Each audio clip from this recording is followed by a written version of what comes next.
जय हिंद साथियों, नमस्कार। कैसे हैं आप सब? उम्मीद करता हूं कि आप सब अच्छे होंगे।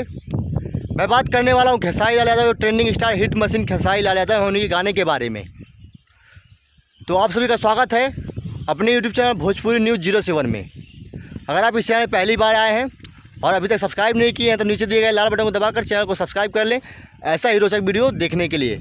आइए हम बताते हैं क्या बात है। हिट मशीन खेसारी लाल यादव का जो गाना आया है, दारू बाजारू हो चढ़ जाला हो तो केहू के नियत बिगड़ जाला हो कि नोट बरसेला तोहरा नथुनिया प, कि नोट बरसेला तोहरा नथुनिया प, जब हिलावेलू कमर हारमोनिया प, नोट बरसेला तोहरा नथुनिया पर, जब हिलावेलू कमर हारमोनिया प।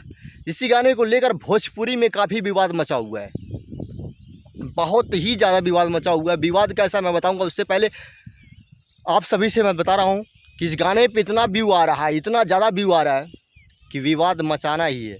और hit machine trending star Khesari Yadav का जो भी गाना आता है बवाल तो मचना तय होता है, क्योंकि उनके फैंस में उतनी पावर है कि उनके फैंस हर गाने को उनके मिलियन नहीं 100 मिलियन प्लस करते हैं, 10 मिलियन प्लस करते हैं। मिलियन की बात ही छोड़ दो, उनकी कोई गाना ही ऐसा नहीं कि जो मिलियन में ना जाए। मिलियन में हर गाना जाता है, उनका हर गाने पर व्यू आता है और अच्छे खासा व्यू आता है। अच्छे खासे उनके फैंस हैं तो व्यू आएगा क्यों नहीं। जो खेसारी लाल से जलते हैं जल लो, हम लोग जलाएंगे आप सभी को, जलिए। खेसारी फैन से यही रिक्वेस्ट है कि उनके हर गाने को देखें। और अगर आप नहीं जान पा रहे हैं कि कौन गाना किस चैनल पे आया तो इस चैनल को सब्सक्राइब कर ले, मैं बताऊंगा आप सभी को, क्योंकि मैं भी खेसारी का बहुत बड़ा फ़ैन हूँ। तो जी हाँ साथियों, नमस्कार। इसे वीडियो को एंड करते हैं, फिर मिलेंगे अगले वीडियो में। कोई गाना आएगा उस गाने को लेकर।